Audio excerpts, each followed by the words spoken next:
Good morning, everyone. So today I'm going to go over the next stuff that I'm going to be posting either on eBay or Etsy. So we'll start with this.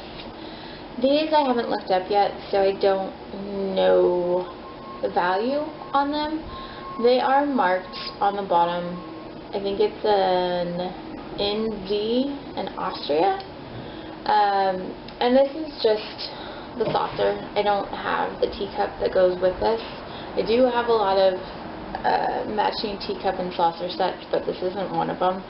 This is just a single plate that I'm going to try to list and see if anybody's interested in it, maybe for a craft project or something, because it is nice. There's no chips or scratches, and like I said, it is marked on the back.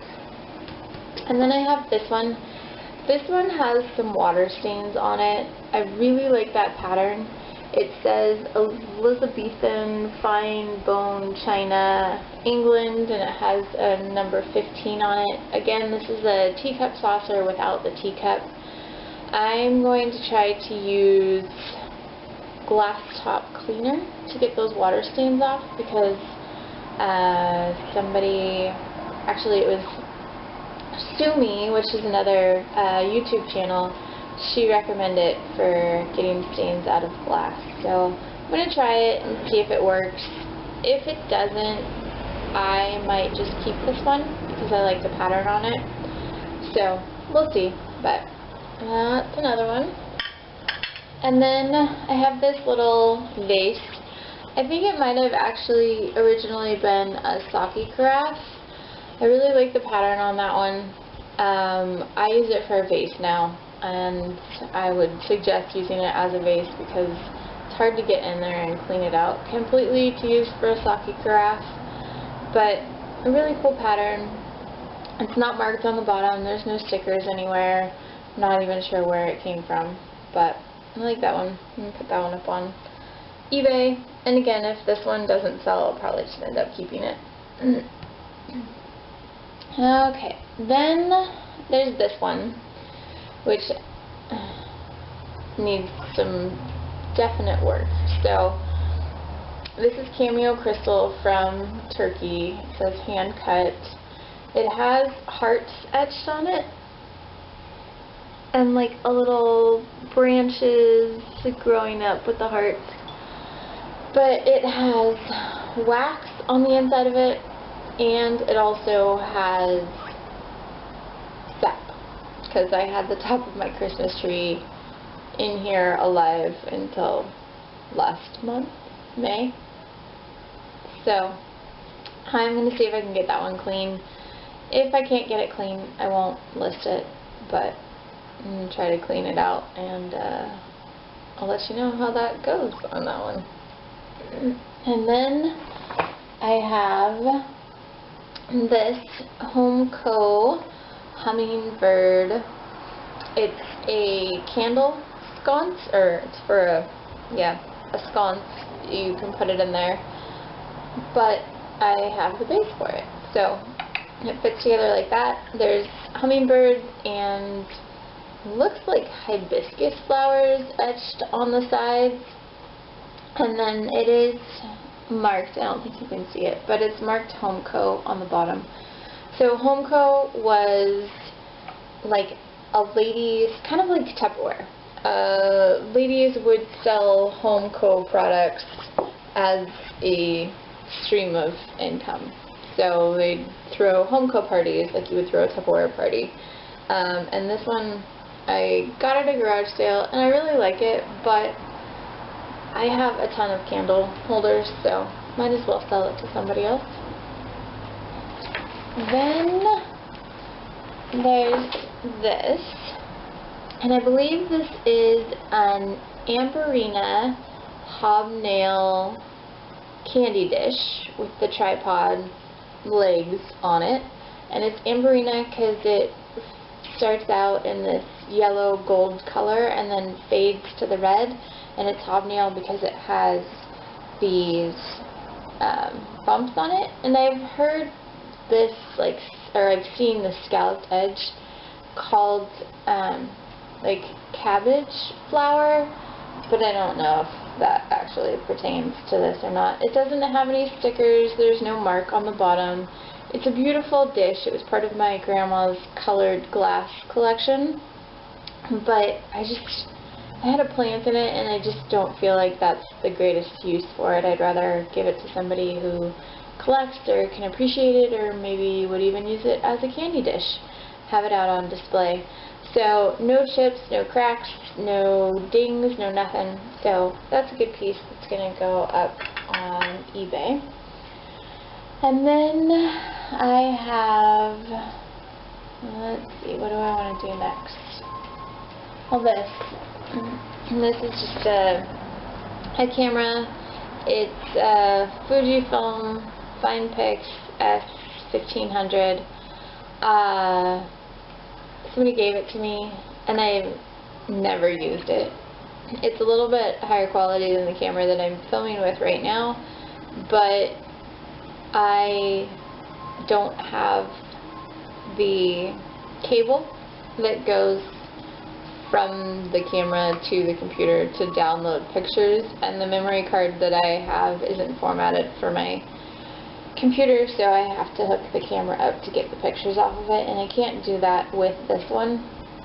So, and since I've never really used it anyways, I'm just going to pass it on. I'm sure there's somebody out there that would be interested in it. It's in excellent condition. It's not even dinged up or scratched. I don't think it's been used at all. So that'll go on eBay. Then I've got,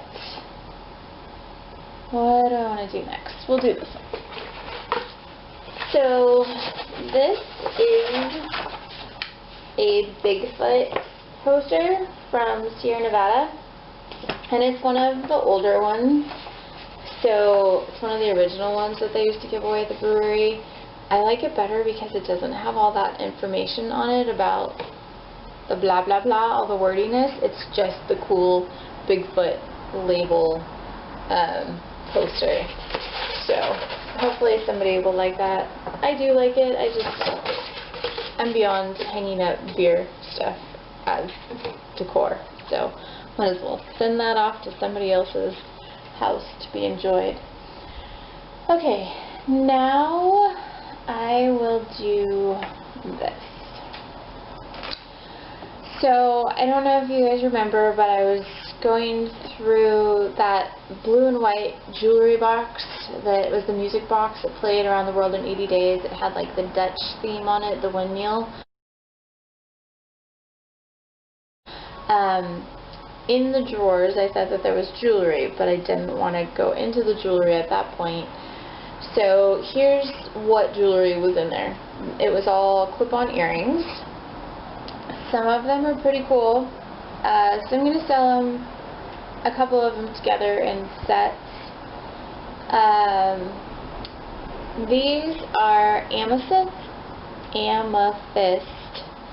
clip-on earrings, the gold frames. I'm selling these by themselves because they're nice, and I think that they will sell by themselves. So those amethyst earrings. And then I'm going to sell these together. So the little angel earrings, they are Avon. So they're Avon angel earrings. My grandma collected angels, so they were part of her angel collection. She did wear these though, so that's one of the, I think she had two pairs. So one pair she kept on display and the other pair that she wore. So angel earrings. Alright, so those were Grandma's angel Avon earrings. And I'm going to sell those together with these red dangle sparkle. Oops, they're upside down. I don't think that you can see that detail anyways, but the red sparkle earrings, I will sell those and the angels together as a set. And then I'm going to sell these. Let's see if I can do it this way. I'm going to do a set of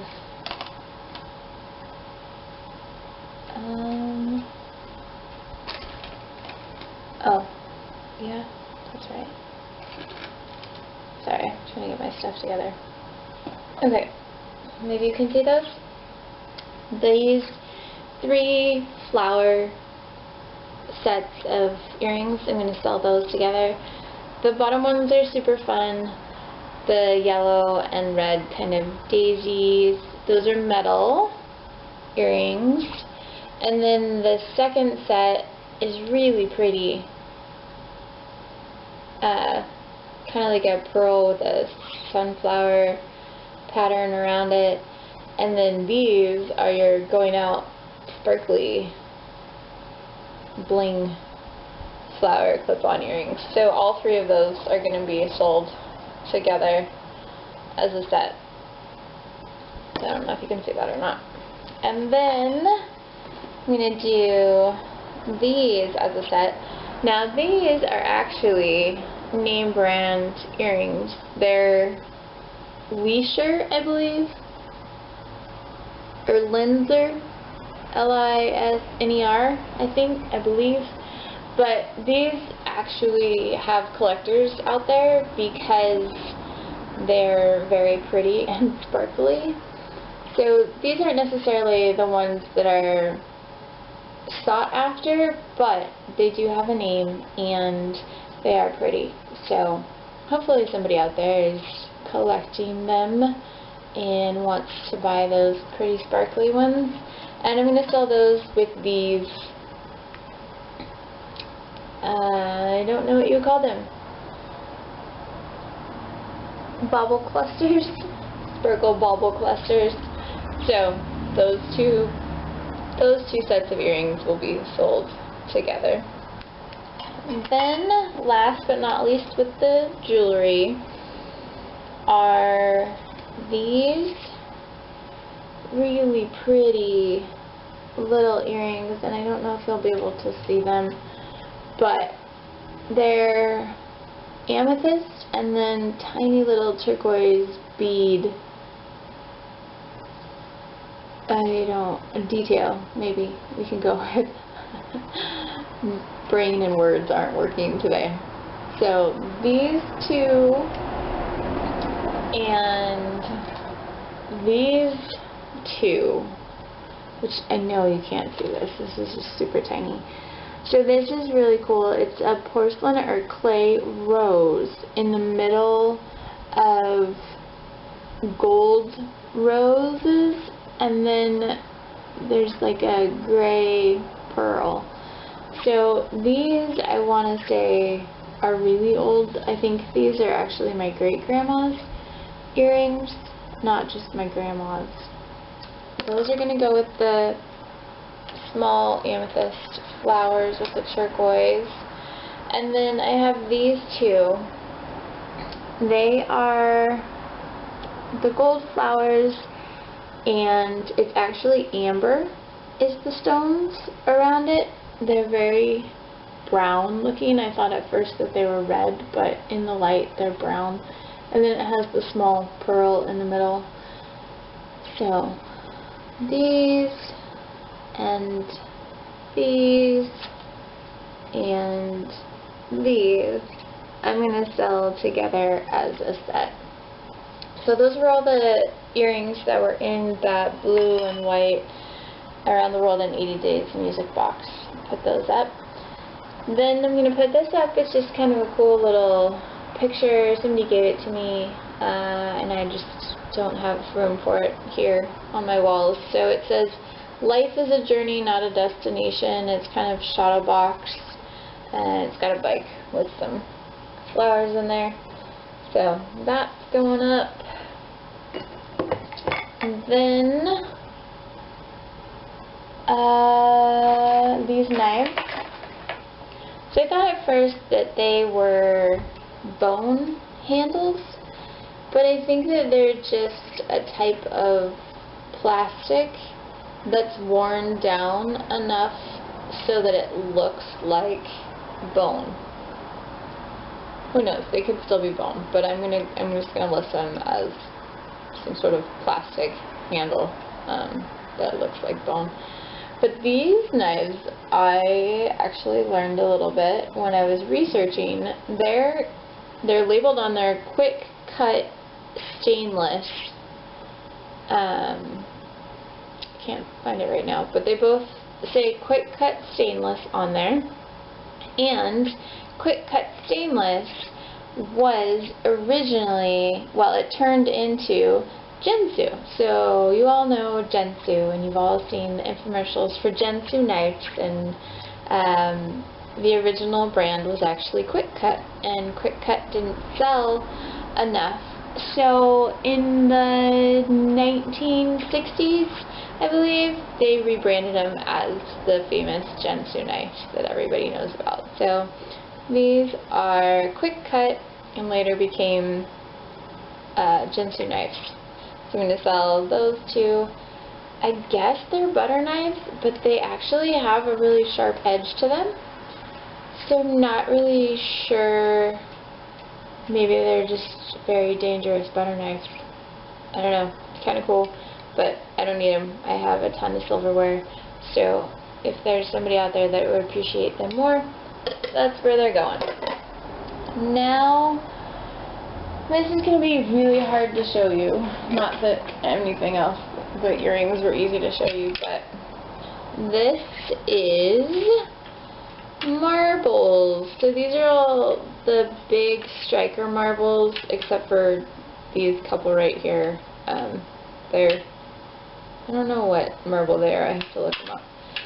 But there's some really pretty marbles in here, and there's actually a big market for collectors for marbles. I don't think I have anything super special, but I'm going to list them together as a lot. So those are the strikers that I have, and then I have all of these.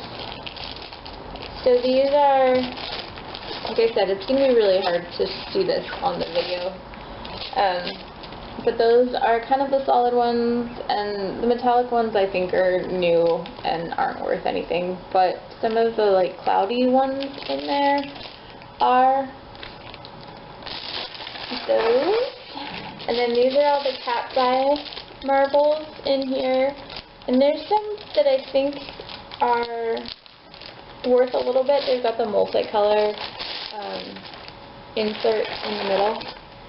And then these are, there's probably some in here that are worth money. Like, I think there's some oxblood swirls in here, and some other cool ones. So I'm going to put those all together and list them as a lot. I will set ones that I think I've researched that might be worth a little bit more money kind of out in front so you can see those. But that's a lot of marbles. I don't even know how many I have in there. I'll probably just list it as poundage. But Grandma's marble collection. So that was my mom and uncle's marbles, and also some from... Alright, it's talking about marbles and the fact that I have a lot of them. I'm going to list them by poundage and just kind of set out the ones that look like they might be worth something to people, that might catch people's eyes. So that's the marble collection. That was my mom and uncle's, and I think some of the marbles in there are actually from my grandma and grandpa, so they're a lot older. And then last, I've left this. So not only is it a cool kind of precious moments box, I believe, but inside is this super neat hand beaded purse. Now when I was looking things up, when I was looking hand beaded purses up, a lot of what I could find in this style was the 1920s. But I actually think that this is older than the 1920s. The beads are smaller than what I was seeing. The detail is finer, and there's nothing on there anywhere that leads me to believe that it's a modern scene. There's no cars, there's no lights, there's nothing fancy. I understand that, you know, they could be made in the 1920s and that they could have made the scene look older, but it's just such a beautiful purse. It does need some repair work. Some of the tassels at the bottom are unbeading. So it's a project, but maybe the right collector. It's all hand crocheted on the top and then hand beaded. There is a liner in there that's fallen apart. I really think that this purse is from the 1800s. The late 1800s, early 1900s. So it is absolutely beautiful, but it's just been living in this box in stuff from... So it needs to go to a good home. Somebody that can really appreciate the beauty of it, and possibly even fix it before it completely dies. So maybe somebody has a better way of preserving it. But it is absolutely a gorgeous purse. So that'll go up on eBay. Alright, well that's it for today. So I'm going to get to work editing the video from yesterday, my sold video, and then this video today, and then I'm going to start listing things. So I got a long day ahead of me, but thanks for watching. If you like it, thumbs up, subscribe, and in the comments let me know if you see anything you like. If you do see anything you like, the description to the link to my Etsy and eBay store is in the description. So thanks so much. Have a great day.